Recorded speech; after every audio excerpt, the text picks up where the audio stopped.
kanina. Parang nakatakot ah.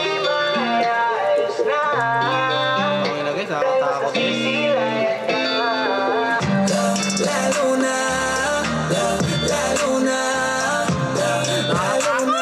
kapag ako'y nag-iisa. Lalo na Kung nakamute to, takot na siguro ako dito guys. Ano yun, nakatakot guys. Alam niyo naman, di ba? Matakotin na ako. lalo na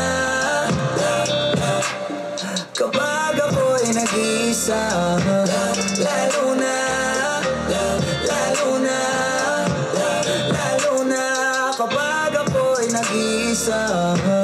Lalo na kapag ako'y nag-iisa. Nalilibang, tuwing nalilibang pag ang kapaligiran nagsisimulang lamunin ang dilim at nakalaman ng panggiginauaran. Nalilibang, tuwing nalilibang pag ang kapaligiran nagsisimulang lamunin ang dilim at nakalaman ng panggiginauang. Sabihin lang, parating ka na at magtitimang. Mabaliw na naman pagkatitig sa nakasisilo sa langit na buwan. Dahil liwanag mo ang pinakamahalaga at pinaka-aapaksisilo sa PDL logo. langit na buwan. Dahil liwanag mo ang Bakit wala na yung XB, no? Siguro iniwan na talaga nila yung XB. Nasira na. pinakamahalaga at pinaka-aabang. Kaya hindi na balik kung balutin ng dilim at matanong ko'y puro lang itim mo. Isip ko'y bumalik ko sa gilid ko.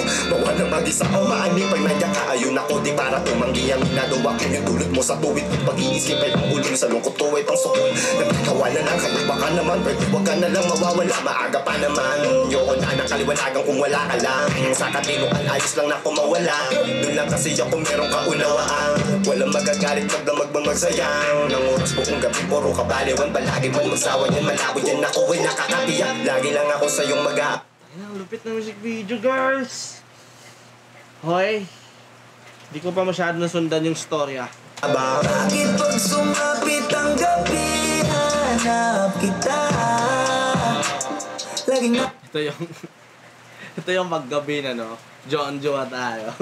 nakatingala sa tuwing lumalapit ang dilim ay ayos na.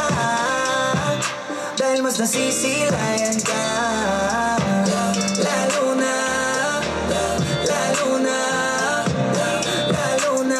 kapag ako'y nag-iisa. Lalo na kapag ako'y nag-iisa. Pag-init, lubok, pagtaglamig, pagkagat ng dilim, kwadusahin papawid, tiyaking sapat yung baon mong panula kapatid. Dito yung gutom na mukhang malabong maitawid, patapik naman sa dila. Nang sa gayon yung paligid pwede natin patinggarin yung tina ko minsan. Mga ganitong tema, sobrang bagay talaga dito ni Ronelli. Patapik naman sa dila. Nang sa gayon yung paligid pwede natin patinggarin yung tina ko minsan. Nang sa heg ay medyo mamantika lang hapinan sa pagkita sabay hipan ng kandila. Sa init ng ating katawan, buti ng alak hindi tayo nalapno. Sa bawat haplos, paulit-ulit mong binabanggit ang pangalan ng Diyos. Pagkat Ganda talaga pakinggan ng boses ni Ronelli, no? Yung naka-vibrate, no? sa bawat haplos, paulit-ulit mong binabanggit ang pangalan ng Diyos. Pagkat linom na pag nagpulot kataang tunog at salita habang bilugan ang buwan kahit yung hinaharap wala pa mang katiyakan. Malugod din ang gatmurak bilang kabiyakan. Bango-bango naman ang niluluto mong minuto, lalo na yung dugo mo nangangamoy ninuko. Baka naman pwede patikin na lang siguro pagmasdan mo ang pagbabago ngayon ko. Ilan ba bang gabi na lagim ang kailangan tawirin? Naakit mo na pati sila Yuri Gagarin. Talagang takaw tingin, aliwanag mo sa tuwing mag-aagaw dilim, maligayang pagdating. Lalo na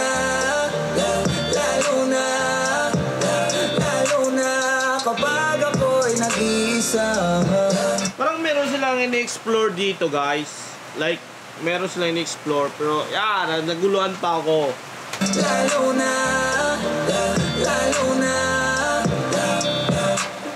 kapag ako'y nag-iisa. Lalo na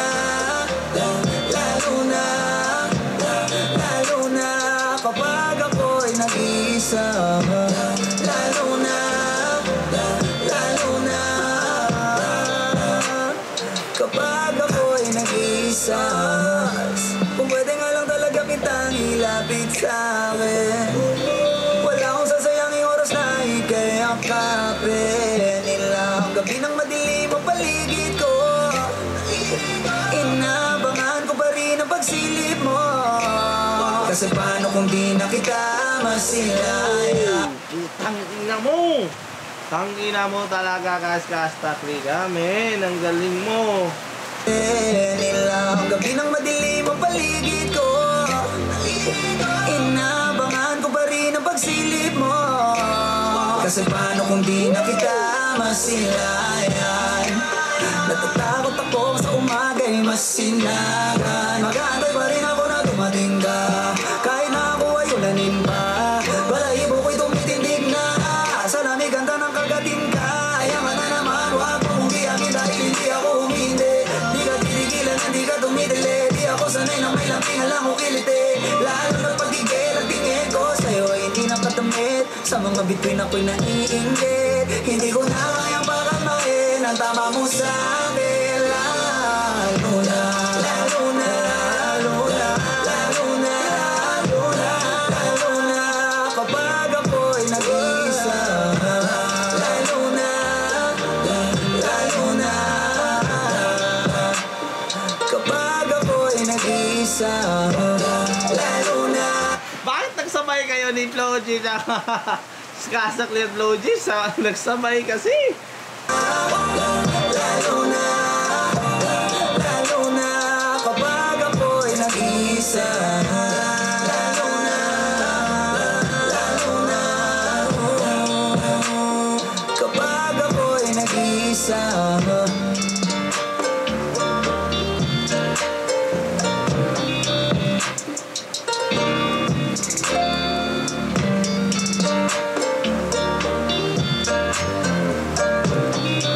Yung pakaintindi ko dito guys is nagapos, hindi nakapag-move on sa isang babae, like ganon, okay?